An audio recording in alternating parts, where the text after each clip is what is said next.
В нашем арсенале наиполезнейших обзоров на интернет-пространстве YouTube есть множество интересных вещей, таких как клавиатуры, мышки, комната. Ну а самые внимательные зрители заметили, что у нас есть второй канал с обзорами на фритюр, бутербродницу, автомат Калашникова и даже БТР.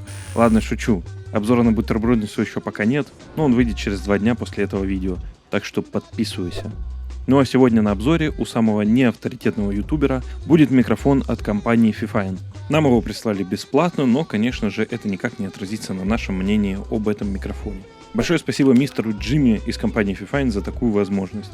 Встречает нас вот такая вот коробка. Нарисован черный микрофон, но у нас он белый. Огромная инструкция, я с ней, конечно же, ознакомился, так что вам не придется. Далее прорезиненная подставка для микрофона. Сейчас у каждого уже есть пантограф, так что думаю, вряд ли она кому-то нужна. Убираем поролон и нас встречает микрофон. Но сперва открываем верхний отсек, в котором лежит провод USB на Type-C. Ну и, конечно же, сам микрофон. Он весьма легкий и на нем есть 2 крутилки. Но про них я расскажу после рекламы ТГ-канала. Снизу разъемы подключения. XLR, Type-C и выход на наушники, но об этом тоже позже. Прикрутил родную подставку, микрофон на ней стоит устойчиво. Также его можно крутить на 360, не знаю, кому это нужно, но если подраскрутить вот эти болты, то с комплектацией покончено. Убираю все назад, оставляю только микрофон и провод Type-C. И да, если планируете использовать этот микрофон по XLR, то придется докупить кабель. К счастью, у меня такой есть. Устанавливается обойма в виде подставки очень легко и просто. Просто берете и все, заряжен и готов к бою.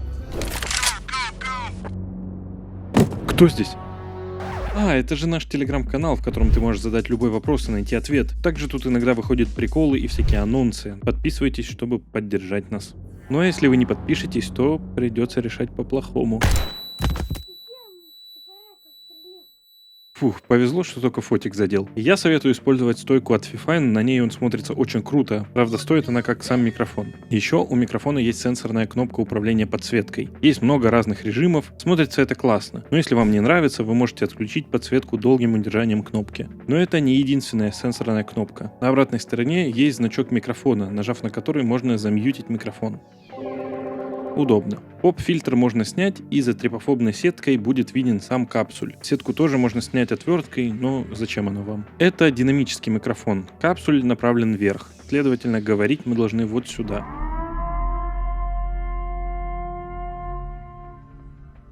Ладно, с кнопками определились, но еще есть крутилки. Но зачем? Дело в том, что этот микрофон обладает встроенной звуковой картой. Не такой, конечно, но все же.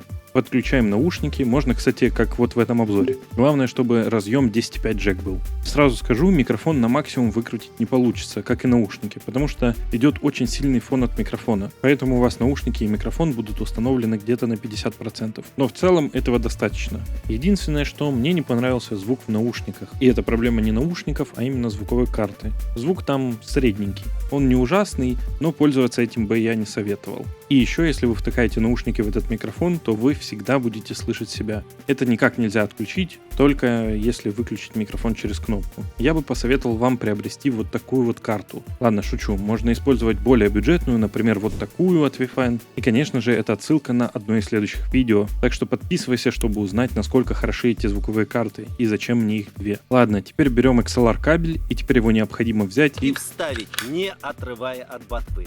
Ботва в нашем случае звуковая карта. Тесты чуть попозже, а пока мое авторитетное мнение о микрофоне. Это хороший выбор, особенно если вы хотите себе белый сетап. Смотрится он очень стилево, особенно на белом пантографе. Этот микрофон, я думаю, подойдет для большинства пользователей. Звук у него отличный, особенно учитывая его цену. Также очень удобно, что его можно подключить по USB. Короче, реально хороший микрофон. Теперь держите тесты, а потом будут итоги, и я буду просить вас оставить комментарии. Это тест микрофона Fifine AM8 на расстоянии кулака. Выкручен он на максимум. Кликаю мышкой.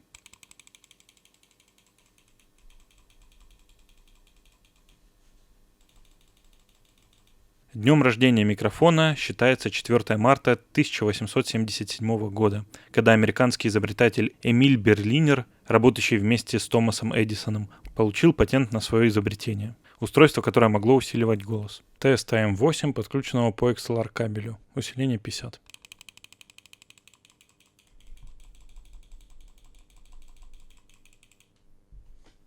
На самом деле, устройства, которые служили для усиления голоса, существовали еще в античности, когда в стены и зрительские ряды встраивались специальные сосуды, служащие резонаторами.